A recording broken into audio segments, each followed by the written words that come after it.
Hey, welcome to this special episode of the Alpha Geek Podcast, an exclusive interview with world 9-dance champion from Canada, Dmytro Gurkov. Not only is he a champion dancer, but as well as an elite athlete and an avid gamer. Check it out. Hope you enjoy.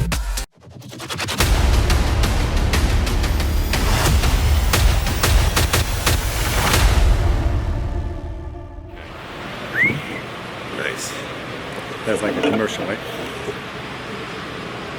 Yeah. Oh, from out of screen. Perfect. All right. Let's do it. Let's do it. Good time. Yeah. Cheers. Good one. So we have a very special episode of the Alpha Geek Podcast today. We have none other. I don't know if I should say all his credentials, but he's got a lot of them. So, you know Antoine, elite athlete, former pro MMA fighter, pro boxer. Here's another elite athlete, none other than Dmytro Gurkov, Arthur Murray, rhythm, smooth, 9-dance champion, 9-time Canadian champion, 9-time Canadian champion. This time world champion, 9 dances. 9-dance world champion. Yeah. I know. I mean, come on. So when we talk about alpha geek, we talk about alpha males and like elite people. Can't get more elite than this guy right here. I don't know. Right. Yeah. Slow down there. Slow down there. Okay. Well, you know. Just so you know, we are in Raleigh, North Carolina. We just finished up a competition where Dmytro went along with his partner Celeste. They did an outstanding show for all of us this evening. They were the featured She was judges. amazing. She is amazing. Dude. She was spectacular. Not only is he elite, but he's also modest. Yeah. But so I thought it'd be a really great opportunity. I know the audio's not that great because we just have like the iPhone and Fountain.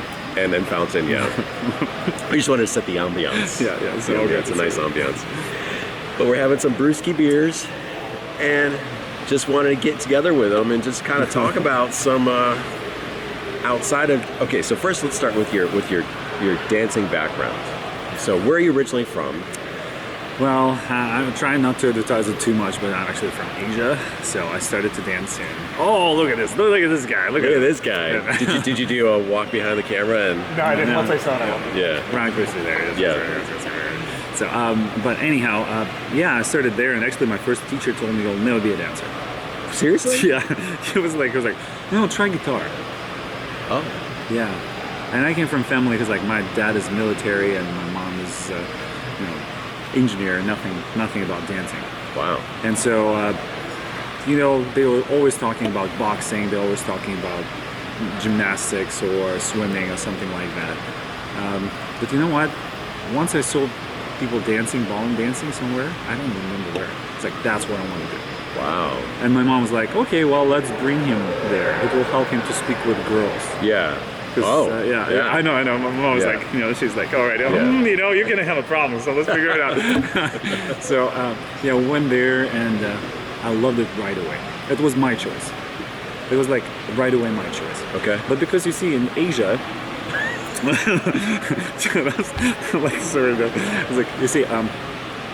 I grew really quick, and my partners didn't. Oh. So they were already smart, and they were like 11, and I was 6.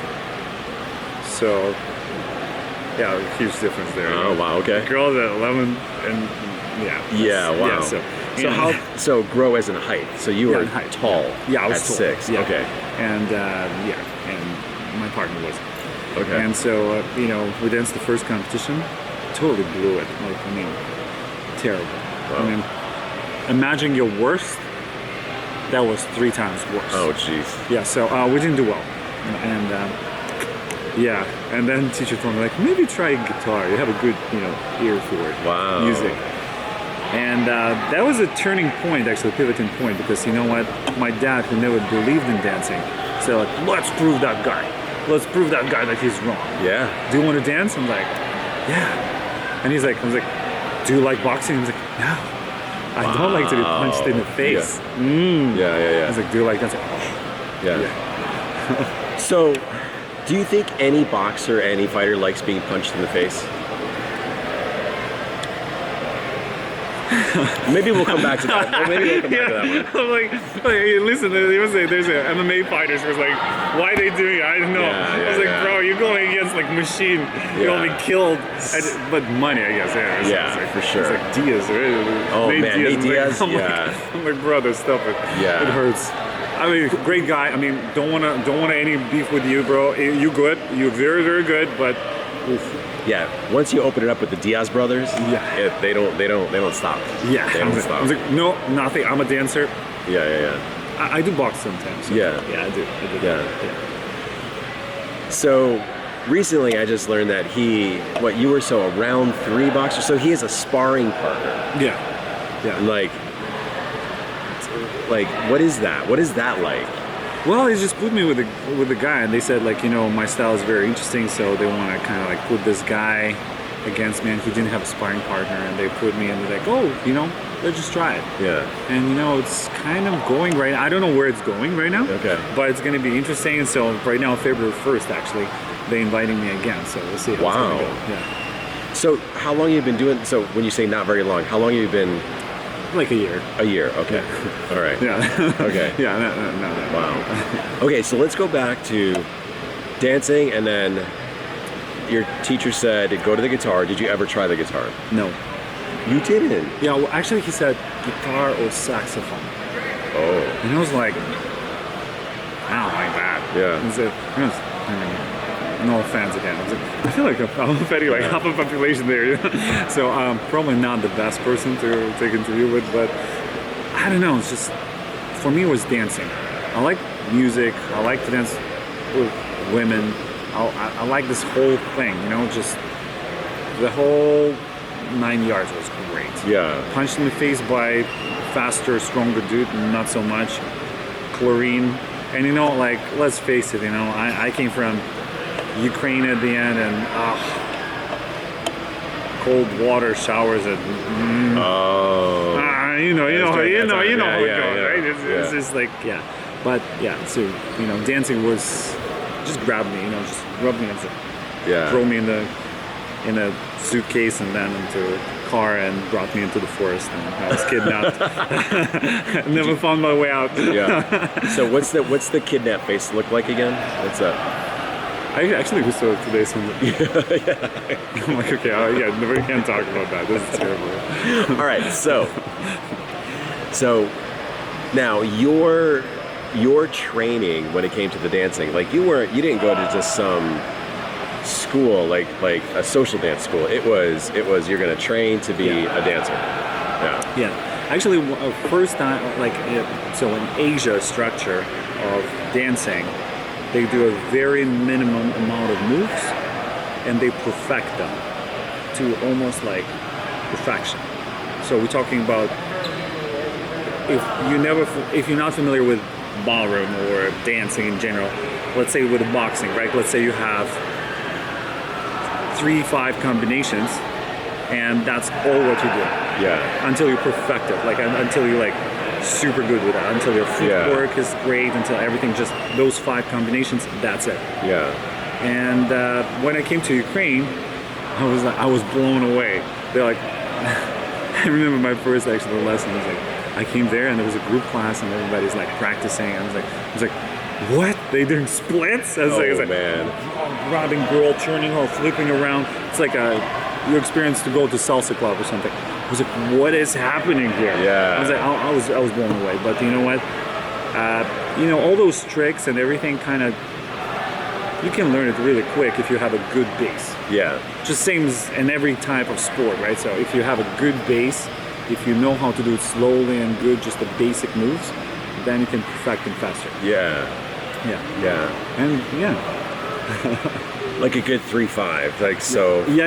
That's that hook and uppercut. Actually, you know what? On my recent coach, we were talking about this. We don't call it jab, or anything like that. We call it 1-1, 1-2, 1-2, 1-3.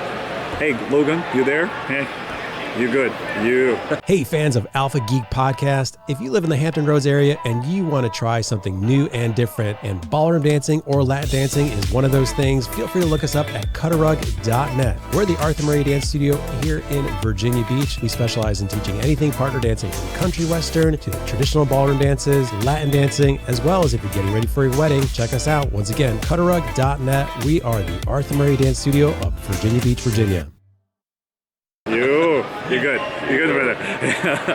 Yeah, so he was a professional boxer for a very long time. So he's calling it 1, 2, 1, 1, 2, 3, 1, 2, 3, 3, 1, 2, 3. Yeah. 1, 2, 3. Yeah. So. Do you follow anybody like on Instagram, like any boxers where like, so big thing Instagram is great for is showing skills and promoting yourself, whether it's dancing, boxing, or whatever. Do you follow any boxers that you like? You really like? You know, I mean, there's a great boxers, and you know what, guys? I'm just Lomachenko. He's fantastic. Yeah. I feel like he's really good. He's really, really good. You know, in the past, I really like, actually the same place where I'm going to box right now, Lennox Lewis, he was like training there. Like, he's pretty serious shit. Yeah, he beat Klitschko. Yeah, and I was loving that's right. Klitschko. Yeah, you see, Klitschko had this style about him, like Soviet style with something that was pretty impressive.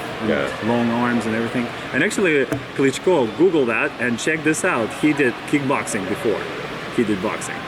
Not many people know, and he was good I didn't too. know that either. He was really good. Which Klitschko? Older brother. Older brother. Yeah, Okay. Yeah, I mean they're both beasts, but well, I mean everybody's good there. You know, this is just Mike Tyson, of course. I mean, it's just, I mean, how can anybody not like Mike Tyson? Like, I know. And Peekaboo style is like, and you'd be a chump if you didn't like Mike Tyson. Yeah, he's pretty good. Yeah. Pretty good. Wow. And then it's like, you know what? There's a lot of good boxers. I mean, you know, everybody in a different weight class. You guys are fantastic. You know, just going there in the ring to have balls to go there, and it's hard. Yeah. You know, anything like when I go on the stage in Bellagio or something, it's hard. And there you go against somebody who wants physically murder you. Yeah. Yes. I can't even imagine that. Yeah. You know, it's just like, you're just going against a person who wants to kill you. Yep. And that's a scary thought. Yeah. It's a scary thought. So do you think that like when you're competing against other couples, do you have that drive and that desire to like just annihilate your competitors? Because one thing obviously you can see about him is this man is very gracious, but I feel like you might have that gracious side, but when it comes to competition, it's on. It's a certain drive, right? It's like, I wouldn't say I want to destroy them. Just some people I like less than others. Yeah. You know, and we're not gonna call names or anything like that, but just gave me a certain satisfaction to beat them in my career. And I don't know, it's just, you know, it's sport. It's like part of sport is you win, you lose, you be gracious about it. Yeah. I mean, sometimes I did really badly. Sometimes I did really well. For me, it was just like, hey, you know what? Let's go prepare for the next one. Yeah. And I will put my opponent down. And the main thing is like, hey, listen, you have a good day. This is a good thing actually about dancing. You lost? Well, you know what? Go practice. Yes. Go practice and go practice more. And then go there and try to prove it. Yeah. In boxing is a little different, right? Yeah. Go to the doctor first. Yeah. Figure out what's wrong with you. Yeah. Yeah, but hey, respect to all those boxers. Do you, so when you say there's that one guy, did you, during your entire career, like always have like a nemesis that you were up against? Like you're this one guy, or or one couple or another, like, you know, just, we're not going to talk about politics of my sport because, you know, sometimes the politics is a dirty game, and hey, listen, you know what? There's a politics in boxing too. If we're comparing 100%. Those two, right? 100%. So, like that famous picture, which is like, you know, Muhammad Ali like standing, and I was always thinking like, you know, he just knock out that guy, right? But actually, he was screaming to him to get up. Yeah, that's. I did not know that. Yeah, it's actually a true fact. You can look it up. So he was telling him to get up because Mafia or somebody. Again, I'm going too far, too deep. You know, I don't want to be in the trunk of the car, but you know, he fell because people put money, like something like that, against him or something like that, and he just fell down and he didn't want to get up. Wow. And Muhammad Ali was screaming to him, "Hey, come on, come on, like get up." Yeah, but yeah. By the way, Muhammad Ali, real deal. Real deal. Real deal. Real deal. Yeah, Antoine, my co-host, as you all know, that he's a former pro fighter in both MMA and boxing, and we've already talked about how politics gets in the way of fights and how it sets up fights, and we talked about the downfall of Mike Tyson and how Don King really messed them up, and so politics in every aspect of our lives gets in the way, and it's sad. It's sad. It's really sad. Like even today we were talking about with Taras there, we're judging in this competition, but we were talking about some amazing talent. Yeah. Which is, you know, when we're going to those training and camps, we see those people. We really see, like, listen, you know, good dancers, we know who is another good dancer. Yeah. And we know who is judged well. Yeah. And sometimes it's just, you know, doesn't cross. Yeah. And sometimes like very good dancers and they give up, unfortunately. And I know a lot of guys like, as I showed you today, they were fantastic. It's just great, but nobody knows that. Because, you know, at the one point they give up. And it's emotional strength, this drive to keep on going despite being pushed down by different situations. And it's hard. It's hard. That's probably the hardest thing of my field, my sport, is just to keep on going forward despite how you've been judged. Just have your belief, you know? Yeah. That's hard. Yeah. That mental game is like such a big part. Like you said, many people have great physical attributes, strength, speed, all that, but the mental toughness and the spiritual toughness, and if somebody's not backing you, you don't have money or influence backing you, that'll crush anybody. Yeah. And that's why, like you see, in the boxing, you're by yourself. You have a trainers, you have a team, right? But you there on the floor by yourself. In my field, you with another person. And also you need to be in sync because, you know, if she has a bad day or something is happening with her or something like that, it will affect you. Yeah. And so is with me. Yeah. So I need to go there and forget everything. I need to just like zone out. No problems, no things, nothing. Everything doesn't matter. Let's go. Yeah. Because, you know, I'm, you know, she's there for me, I'm there for her. And I cannot screw her career and she doesn't want to screw mine. So. Yeah. You know, we were talking a while back, and when he first started his partnership with Celeste, every partnership has their certain dynamics. And when it comes to practicing and spending a lot of time with people, sometimes you create this dynamic that can make, it could be this. But it seems as like you guys, when it comes to the practice approach, have the same mindset. You both enjoy practicing. You're, which... it's not always easy to I know. say. Actually, you know, even in my career, I was like, we're not gonna go there. But I'm like, listen, I wasn't gonna go there. I'm not going there. I'm not going. That's shot, boom, bolt. Yeah. So but with Celeste, I mean, we're just, you know, two friends. This is the thing, right? In dancing, right? So since I've been 6, they're putting you with another person, and they're saying, yes, this is a girl. And yes, you will become friends or not, but you will be same team. Go and figure it out. And with Celeste, we came to this approach, like, you know, starting to practice, and it worked very well. And we talked right away, hey, we're practicing this hard, this many days, that much. You know, let's go, and let's see how it goes. And then it worked. Yeah. We won Canadian Championship, I believe, after just practicing like 4 or 3 weeks or something. Yeah. Wow. Yeah. Wait, what? Yeah. For real? Yeah. But this is the thing, right? Me and Celeste, we did some shows before. Before that, we did like basically we went to, you know, I own. Hey, fans of Alpha Geek Podcast, if you live in the Hampton Roads area and you want to try something new and different, and ballroom dancing or Latin dancing is one of those things, feel free to look us up at cutterug.net. We're the Arthur Murray Dance Studio here in Virginia Beach. We specialize in teaching anything partner dancing from country western to traditional ballroom dances, Latin dancing, as well as if you're getting ready for a wedding, check us out. Once again, cutterug.net. We are the Arthur Murray Dance Studio of Virginia Beach, Virginia.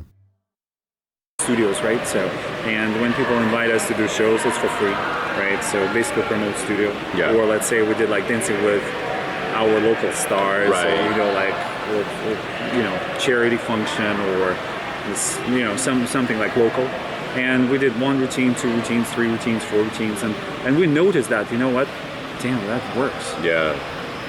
And I was at that point thinking to finish my career, and she was dancing with another guy. And we're basically like, damn, it works. It's just like, connection and everything, just great. Yeah. And we're just like, wow, okay, let's see how it goes. And then from there, just all started, and yeah, I guess we're very fortunate. Yeah, very well. You're also so it wasn't just between you and Celeste. You were already established. Yeah. So I remember when you came to the Arthur Murray organization, you had a former partner. And I remember the first time seeing you on the floor competing like not future champions, or was it Rising Star? And I was like, where did this guy come from? Like, he had this hair flipping out, and his partner at the time, she was like a beast. Like she was beast. She was a beast. She was after it. Yeah. And immediately his rise to the top was, I mean, your own skill set have you. I mean, what am I trying to say? You're already established. So by the time you and Celeste started dancing together, you already had a name for yourself and recognized. Yeah. So, actually, I'll tell you about that partner real quick. Oh, that was okay. funny too. So that partner called me. She was in Vancouver. I was in Toronto, and she told me like, okay, well, I know you. Let's dance. I'm like, oh no, I'm tired. I did it a long time before. I don't want to do this anymore. It's kind of not for me, but I'm just teaching and stuff like that. And so I had one of my students. She went on competition, and she didn't do really well with me. And that is a long story there, but anyhow, so she basically just said like, you know what? And she said in front of all my stuff, you know what? You need to work on your skills, on your dancing, because you brought us down. And I'm like, I was in shock. I was in shock. And then I was like, you know what? Let's just call that girl. Let's bring her here. Let's make it happen. Let's go. So just to put it in perspective, that's like me telling Michael Jordan in his prime, hey man, I think you're keeping our team back a little bit. It's your fault. What the? I mean, come on. She did say that in front of everybody. It was like, holy cow. Well, yeah. And I'm actually very thankful to this person because she gave me this push in that direction. Sometimes it could be a bad push. Yeah. Like in this case, sometimes it's a good push. But in my situation, like, hey, listen, you know what? My first dance teacher told me I will never be a dancer. Yeah. My first English teacher told me, oh, you will never speak English. Assholes. Bunch of assholes. Okay, guys, watch out for your kids and who is teaching them, because sometimes they're not really inspirational people. No. They might know a lot, but just saying. And then this person just told me that. I was like, okay, that really gave me force to move forward. Yeah. That's a powerful statement in itself. Just because somebody knows a lot about something, I mean, that doesn't mean that's a good thing. Like, they're going to be a good influence on you. So that's profound right there. Wow. Yeah, that is good. I'm really not holding grudges against people and stuff. I'm trying to, whatever happens, happens. Yeah. It's a good experience or bad experience, it's experience. Yeah. And you learn from that and you move forward. Wow. Yeah. Hey, listen, all kinds of shit could happen. Like, let's say, last few years showed that, right? So. Yeah. 100%. Yeah. We're going to take a pause right here. I got to change out some batteries, but we'll be right back. Hey, fans of Alpha Geek Podcast, if you live in the Hampton Roads area and you want to try something new and different, and ballroom dancing or Latin dancing is one of those things, feel free to look us up at cutarug.net. We're the Arthur Murray Dance Studio here in Virginia Beach. We specialize in teaching anything partner dancing from country western to traditional ballroom dances, Latin dancing, as well as if you're getting ready for a wedding, check us out. Once again, cutarug.net. We are the Arthur Murray Dance Studio of Virginia Beach, Virginia. Cool.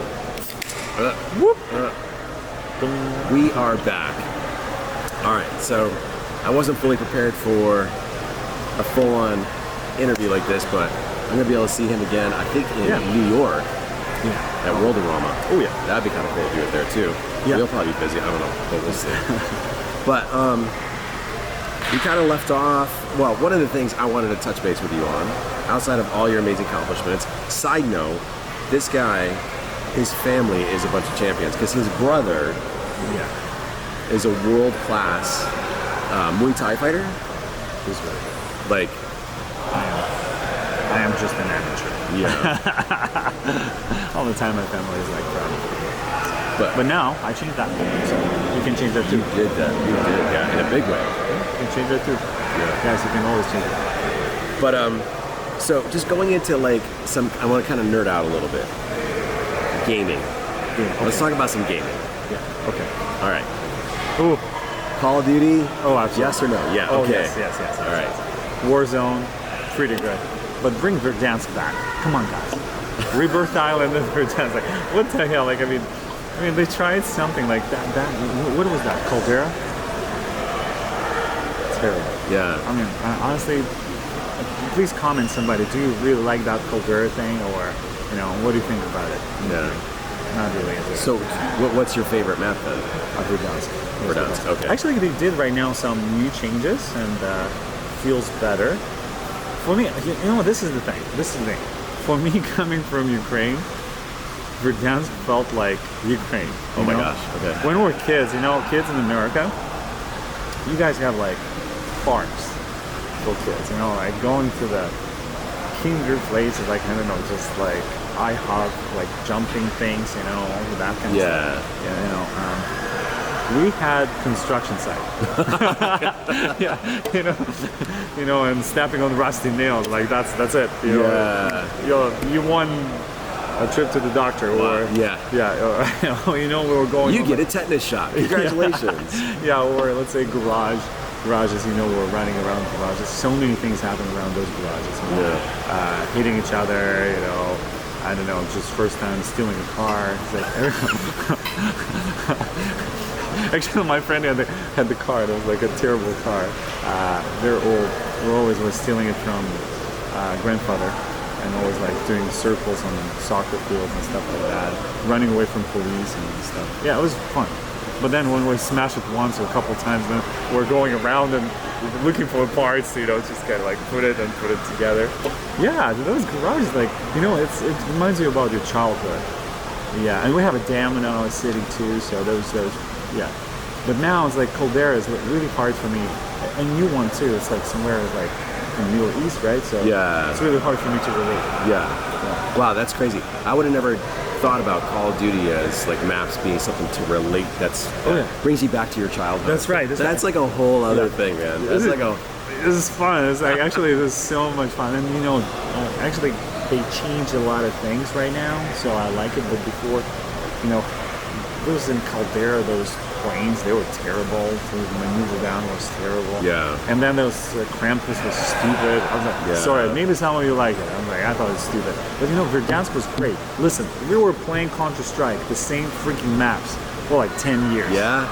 10 years. We're all playing the same map. And we were happy. And here, it's just, don't change the map, guys. It works, don't change it. Yeah. It's good. Give us other options, but also give us this one. Yeah. That's a huge point. Me and my buddy Todd, Todd Combs. Yeah. So we say the same thing. Every time there's like a new map pack or new release, we're like, just bring back the old ones. Like, we just love the old ones. Like, why? It was good. And I was like, you feel familiarity. And right now it's just sort of like, with Caldera, they almost pushed me away. Luckily they did. Because, I'm a huge fan of Call of Duty product. And I think Sometimes it's not really successful. It depends on who's creating it, I think. Yeah. But right now, the new one, I feel a little better. Yeah. A little better. You know, that backpack in the previous one was so complex. Yeah. It's like this whole stupid thing about bigger backpack, put it, stow it. I'm like, yeah, just simplify it. You know what? Just simplify it. But Verdansk was a piece of art. Just amazing. And it's like almost everything about that game was actually fun. Yeah. And then they started to put a little bit of pay per win kind of situation, Yeah. like bought is gone, Yeah. like this. But all those games do this. Yeah. So it's just kind of like, hey, have to pay now. So unfortunately, that's true. For a long time, like Call of Duty wasn't a cross-platform game, and so you're a PC gamer. Yeah. Whereas I'm Xbox, console. But it's good, we can play together. That's brilliant. So do you feel as though PC gamers still have an advantage now that you do cross-platforms? Is it still that much? Because it used to be like those crazy, like a PC gamer would destroy a console. Well, in terms of aiming and persistence, I think, if you don't use those aimbots and everything like that, I think in PC you have a little bit better. But again, I can't compare that because I play PC all the time. Duke Nukem, it's a great game. It was an amazing game. Yeah. We were playing it on time, and then after that, talking about Counter-Strike, we're talking about all those games, which was legendary games. Yeah. And I played all just PC. But then, if we're talking about somebody who played only PlayStation, they have more assistance, I feel like. Yeah. Okay. I feel like they have more assistance, like shooting straight for the head. Where in PC, you have kind of like better perception, better understanding where the mouse, where your aim is going, but you still need to do it more like muscle, like mechanically. Yeah. Where there's like a little bit more towards the head. So, but again, it's all about your FPS and stuff like that, right? So So you think that makes a big part of it? Oh yeah. Wow, FPS, definitely. Like frames per second, right? So if you have a great internet, great connection. A long time ago, I played on a terrible laptop, and before I built my own computer, and I was terrible. I was like terrible. I was like, why I sucked so bad in this game? I was like, I don't understand. I used to be so good. And then I went to one of my buddies, kind of like for beer and just hang out. And then he's like, oh, I will go with my girlfriend. You can play with my computer. And I was just like king there. But then I looked, his FPS was like over 120. And he was like, wow. And mine was 60. Oh, wow. Yeah. Yeah, exactly. Yeah. I was like, okay, time to build a computer. Yeah. And then I bought this, back in those days was GeForce 3070. Oh, okay. Yeah. NVIDIA. Yeah. Well, 3070 is not that old, is it? Yeah, That's a couple of, 3 years. 4 years. Okay. 4 years, actually. Okay. Now they have a 4th generation. Yeah. Yeah, so, yeah. Because my first PC build, which was 2020 during COVID, I had or maybe it was because of the GPU shortage, I bought a 2070. I bought during COVID 3070. You did get a 3070. Yeah. Wow. I know. The very last one. Wow. And was it like $10 million? No, was it still actually, MSRP? Funny enough, I found one for like $1,000. Wow. I know. And that's a good GPU price. Yeah. And those days, everybody's like, oh, mining, Bitcoin, everything like. Well, actually, good. I'm talking about that. But I prefer to invest in NVIDIA and AMD and those kind of things. Yeah. Because with I suggested you. Yeah. Good suggestion. Great suggestion. Thank you, sir. Thank you. So you see, and in this case scenario, like you kind of like investing in the whole industry versus a certain point. Yeah, totally agree. So I don't want to keep him too much later. He's got to probably go socialize or go maybe, I don't know. But get hammered. Anyway, we're getting wasted. But all right, give us some comments below if you'd like to see a continuation of the interview with what a champion ballroom dancer does in his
Thank you so much.